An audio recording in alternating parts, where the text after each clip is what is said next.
Hey everybody, this is Russ from Retro Game Core. Today we're going to do a quick low-key review video of the new 8BitDo microcontroller. This one just came out and I picked it up on Amazon for 25 bucks. And so here we're just going to test it out and see specifically what kind of use cases are going to be the best fit. And at $25, I don't have huge expectations for this controller, but all the same, I love testing them out. And so without any further delay, let's go ahead and jump right in.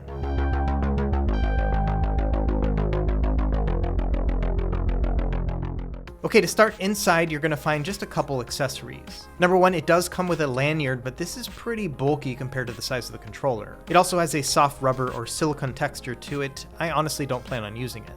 It does come with their signature accordion style manual, and within here it'll show you all the different ways to connect it to various devices. Out of the box it has Bluetooth and wired connection for the Nintendo Switch, and same thing with Android 9 and above. It also has a keyboard mode, which is highly customizable. We'll talk about that more later. And as you can see here, it has a 180 milliamp hour battery, expecting about 12 hours of gameplay time, and it'll take about 1 to 2 hours to charge all the way up. Also in the box, we'll get a USB-C charging cable. I'm not really comfortable even calling this a cable, it's more like a dongle. Either way, if you don't want to use this one, any USB-C cable will work fine. Anyway, let's move on to the controller itself. I picked up what they're calling the blue model. And personally, I would call this more of a periwinkle, so it's between like a blue and a violet. They also offer a green model, which has a bit of a pastel look to it as well. In terms of texture, both on the buttons and the shell itself, it has a matte feel. So it is smooth, but doesn't have a slick finish.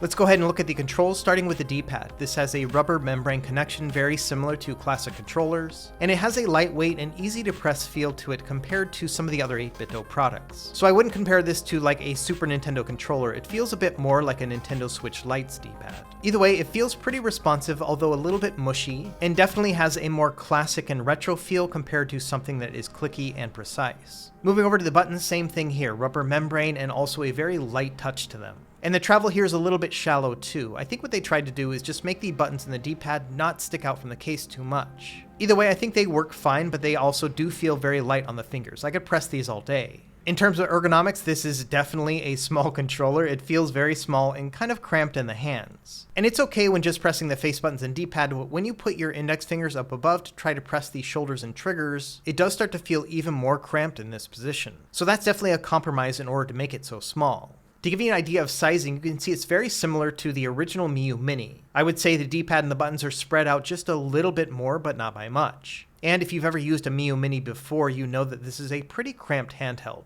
Now, if you wanted to move up just a little bit more, here is the Miyoo Mini Plus. And this one, as you can see, is a little bit wider than the microcontroller, but it does look like the buttons and D-pad are spaced out just about the same. However, that little bit of increased width and the thickness of the Miyoo Mini Plus do make it quite a bit more comfortable to use than the 8BitDo microcontroller. But the 8BitDo one kind of feels like an emergency controller, like something that you would use only if you're in a specific dire situation. Let's take a look at the rest of the buttons. So up top we have our select and start buttons, and then also an LED indicator for both charging and connection. Below that we have the star and home buttons. The star button can be used to set up turbo functionality. And these buttons all have a soft dome clickiness to them. On the bottom we have our different connection types, so switch, D input for Android, as well as keyboard input. And then we have our Bluetooth pairing button on the right.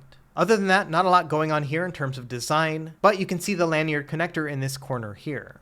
Now let's go ahead and look at the top. We have both shoulders and triggers here, as well as a USB-C port. This can be used to charge the controller, but then also can be used to connect wired. Now the buttons have an inline design to them, and they are very clicky to the touch. These have a micro switch feel to them. And also, due to the design here, you can't really press on the shoulder buttons by pressing on the outside. You have to press them basically dead on from the top. So overall, I'd say I'm not a huge fan of these shoulders and triggers. They are hard to press down on and quite loud. So now let's talk about size relative to other 8BitDo controllers that we have on the market. As you can see, this one is quite small, fits easily in the palm of my hand. And this is not 8BitDo's first rodeo when it comes to very small controllers. I also own the 8BitDo 02, which I think came out about 2 years ago at this point. It has a more rounded design to it and also a couple fewer features. For example, it does not have L2 and R2 buttons and uses a micro USB connector. But as you can see, just in terms of overall size, they are very similar.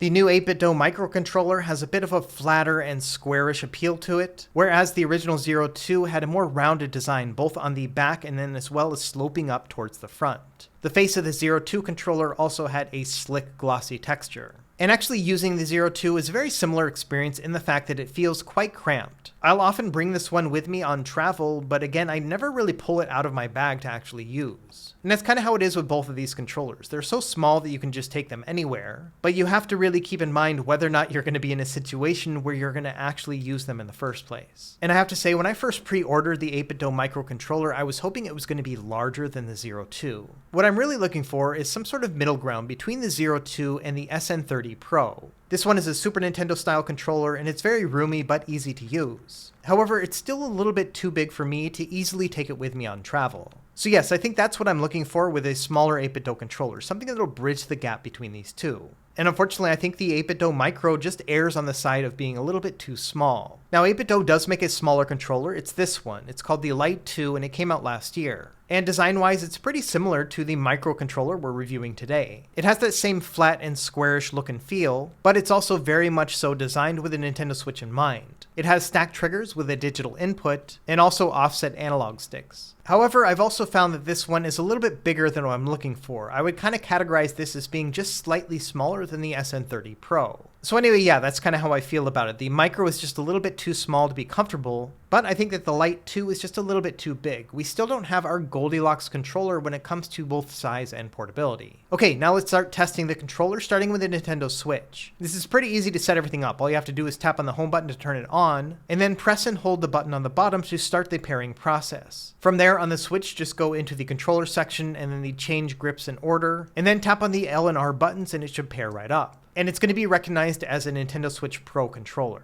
Now this one obviously doesn't have all the same inputs as a Pro controller. So when playing a more robust game like Tears of the Kingdom, you'll find that you don't have all the inputs that you need. For example, you can see the D-pad is actually mapped to be the left analog stick, so I can move around Link no problem. And the face buttons work just fine, and then I can also use the R2 button to pull out my bow and arrow. But because I don't have a right analog input, that means I can't do any sort of aiming. And this controller is missing quite a few Nintendo Switch features, so it doesn't have gyro inside and also doesn't rumble. So when it comes to playing a game that requires a full control suite like Tears of the Kingdom, yeah, it's not going to work. Instead, I would mostly use this to focus on indie platforming games, something like Shovel Knight. And this one works just fine. All the inputs that I need are right here. If anything, the 8BitDo Micro reminds me of just pulling out a Joy-Con and using it on its side. In fact, as you can see, the spacing between the buttons and the stick are not too far off from the 8BitDo Micro. In fact, the Micro is actually spaced out a little bit more. And then also you have the full shoulder and trigger experience here as opposed to a Joy-Con, which only gives you the SL and SR buttons. However, the Joy-Con itself is significantly wider. And so when holding it in the hands, yes, it is cramped, but not quite as cramped as the 8BitDo Micro. I personally have medium-sized hands, and yeah, the Micro does feel very cramped. However, if a child was using it, I think they'd have an easier time than me. So in the end, when it comes to Nintendo Switch, I think it'll work out fine when it comes to more lightweight indie games. And then any of those games that support local multiplayer by pulling out your Joy-Cons and moving them to the side. So something like Mario Kart or Mario Party, yeah, those are all going to be fine. But I will say that for Mario Kart in particular, using these hard to press down on shoulder buttons was not as comfortable as I was hoping. So if anything, I would not classify this as being an upgrade compared to the typical Joy-Con experience. Now, one thing you could do, because this is so small, is you could use it one-handed. However, it's still a little bit awkward just based on the shape and size of the controller itself. So it does kind of work when playing a slower RPG, something where you're just pressing the buttons or maybe the D-pad, but not at the same time. Okay, now let's test it out with Android. We're going to flip the switch over to D input for Android, and then the connection here is going to be the same thing. We're going to press the home button to turn it on, and then press the pairing button until it starts blinking quickly. From there, you just need to go into your Android Bluetooth settings and pair it up. Now, right off the bat, first thing I notice is there is some significant input lag when using on Android. And this is quite a bit worse than I was expecting. In fact, I would find this to be unplayable. And it's probably hard to convey here in the video, but I'm pressing down on the button and it takes almost a second for it to actually work. It almost feels like I'm playing underwater, and it's significantly hampering my ability to enjoy this game. Now within RetroArch, there are some latency options that you can adjust, but even switching it to a run ahead of 2 frames doesn't feel right. And the crazy thing is here is I'm not super sensitive to input lag, and so the fact that I'm feeling it is pretty significant. And I tested it with other games and platforms, and yes, the input lag here is pretty lousy. And for the standalone emulators which don't have the run ahead option, I was still feeling input lag. Not quite as bad as RetroArch, but still not very playable. Now just to be thorough, I did test it on other Android devices, and yeah, the input lag was significant here as well. And there were a couple other quirks that are worth mentioning. To start, by default in Android mode, the D-pad is going to register as a left analog stick and not not an actual D-pad input. So you've got a couple options here. You can go in and remap your controls with whatever emulator you're using. But also, according to the FAQ page on their website, you are able to actually remap it to the D-pad or even the right analog stick if you'd like. And also bear in mind that when in Android mode, the A, B, and XY pattern are going to reflect what's on the actual buttons. And depending on how you have your emulator set up, that might swap everything out, so you'll have to go back into the settings and change them yourself. So it's not quite a plug-and-play experience, and even when you do have it up and working, it's not that great.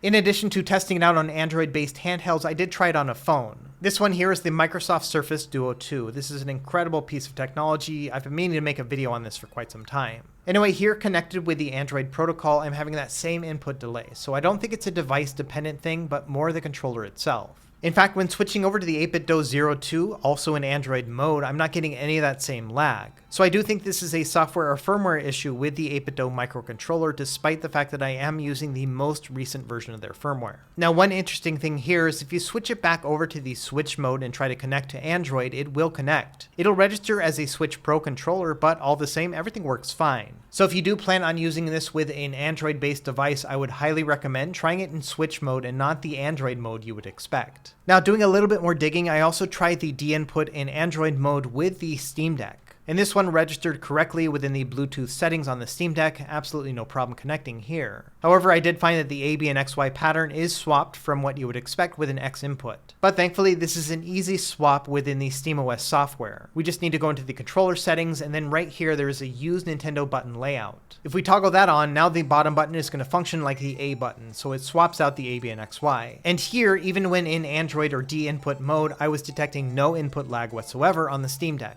So definitely some sort of protocol issue between Android and the controller itself, because here within Linux it's actually working just fine. While we're here, let's go ahead and do a couple tests of the D-pad. We'll start with the Contra test. What I'm doing here is pressing down on the D-pad and then rocking left and right to see whether or not the character is going to move. And I'm getting a little bit of movement here, but this is just about perfect. You don't want it to be completely stopped in place, but you also don't want to have your character moving around willy-nilly. So when it comes to playing precision-based platformers, something like Contra or even some sort of more modern indie games, this should work out well. Another test I like to do is with Street Fighter type games. And here I found that both the Hadouken and Shoryuken moves are relatively easy to use. I was getting a lot of missed inputs, but some of that may be just that I have to acclimate to the feel of the controller. But I will say this is more on the mushy side than not.